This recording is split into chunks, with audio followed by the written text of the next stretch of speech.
आप अपडेट करें। नहीं देखिए, अब मैं उनसे मिल के आया हूँ और उसके बाद मैंने कहा भी है कि उनके सारे टेस्ट जो है नॉर्मल हैं।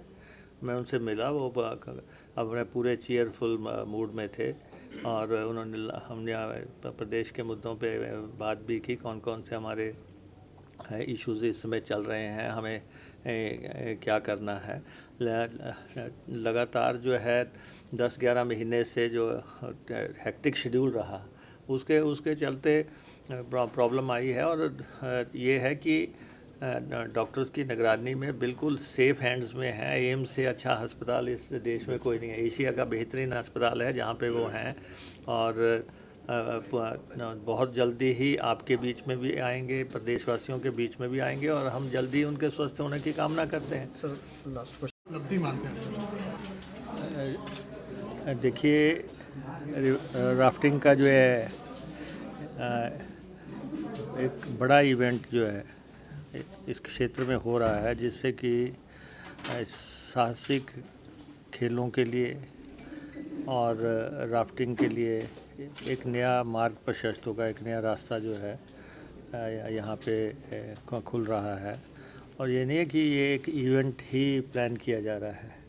इवेंट के साथ साथ इस इलाके को टूरिज़्म की दृष्टि से विकसित करने के लिए एक व्यापक योजना बनाई गई है कि नदौन को किस ढंग से अंतर्राष्ट्रीय पर्यटन के नक्शे पे लाया जाए। मुख्यमंत्री जी का ये हल्का है, उस हिसाब से इसकी योजनाबद्ध तरीके से यहाँ पे काम किया जाएगा। यहाँ पे राफ्टिंग का इंस्टीट्यूशन बनना है, उस इंस्टीट्यूट के अलावा यहाँ पे वेलनेस सेंटर बनना है और पर्यटन का होटल बनना है।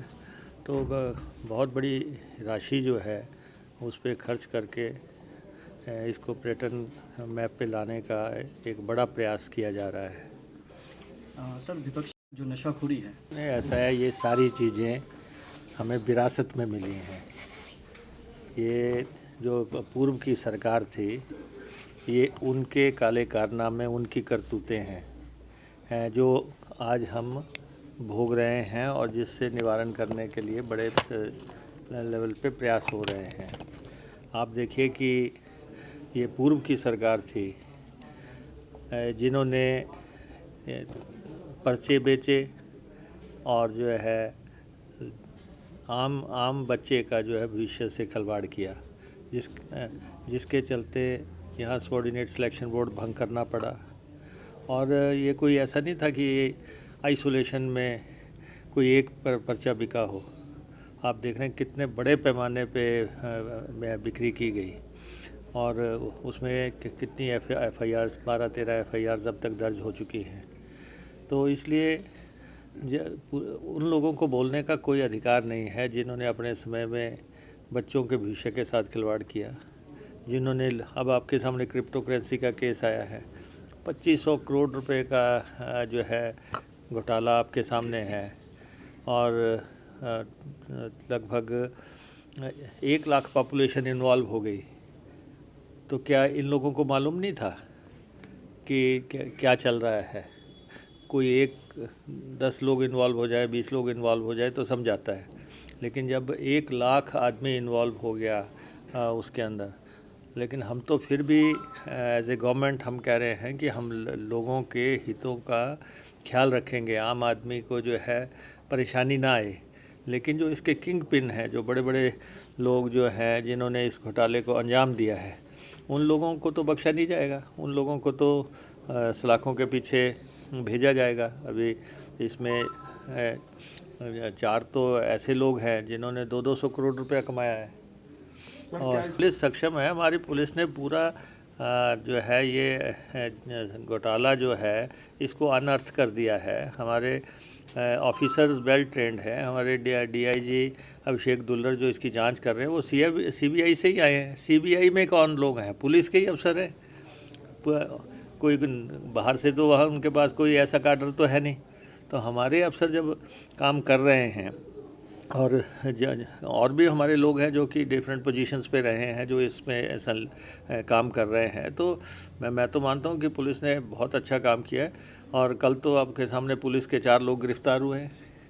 पुलिस के 4 लोग भी गिरफ्तार किए हैं एक फॉरेस्ट गार्ड गिरफ्तार हुआ है, कुछ और कल 7 गिरफ्तारियां हुई हैं।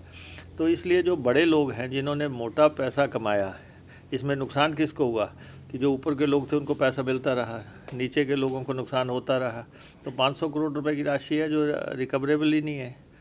तो इसलिए एक व्यक्ति है, मंडी के 3 लोग हैं उसमें, तो इसलिए एक व्यक्ति वहाँ से भाग के दुबई चला गया है और उसका जैसे ही वैसे वीज़ा की म्याद तो उसकी पूरी हो गई है, आएगा तो इंटरपोल के माध्यम से जो है उसकी मदद लेके उसको भी सलाखों के पीछे भेजा जाएगा। कि वाटर सेस हमने लगाया है, ठोक बजा के लगाया है और लगा के रखेंगे। और केंद्र सरकार जितनी मर्जी चिट्ठियाँ लिखे, हमारा पानी का अधिकार हिमाचल का अधिकार है और बिजली का अधिकार केंद्र का अधिकार है। पानी हमारा है, हम उसकी कैसे टैक्सेशन करेंगे हमने उसका फैसला किया है और हम उस पर आगे बढ़ रहे हैं। इसी ढंग से आप देख रहे हैं कि बसेस की टैक्सेशन थी, बहुत संख्या में बसेस जो है दुनिया भर की बसेस हिमाचल आती थी, कोई टैक्स नहीं होता था। अपने 5 साल के टाइम में उस टैक्सेशन को तो लगा नहीं सके। अब जब हिमाचल के खाते में पैसा आना शुरू होगा और लोगों ने भी मान लिया, जो लोग बसें लेके आते थे उन्होंने भी मान लिया जी हाँ हम गलत कर रहे थे, आप हमें टैक्स लगा दो, और लेकिन इतना लगाना। हमने डायलॉग से बात कर रहे हैं, we are living in a democratic setup. हमने कहा ठीक है, बातचीत से मसला हल हो रहा है, उनको इस पर भी आपत्ति हो रही है। तो इसलिए जिन्होंने रोना है उन्होंने रोते रहना है। हमने हिमाचल का विकास करना है, हिमाचल आगे बढ़ेगा, हिमाचल का विकास होगा, कल्याण करेंगे, गरीब की सेवा करेंगे।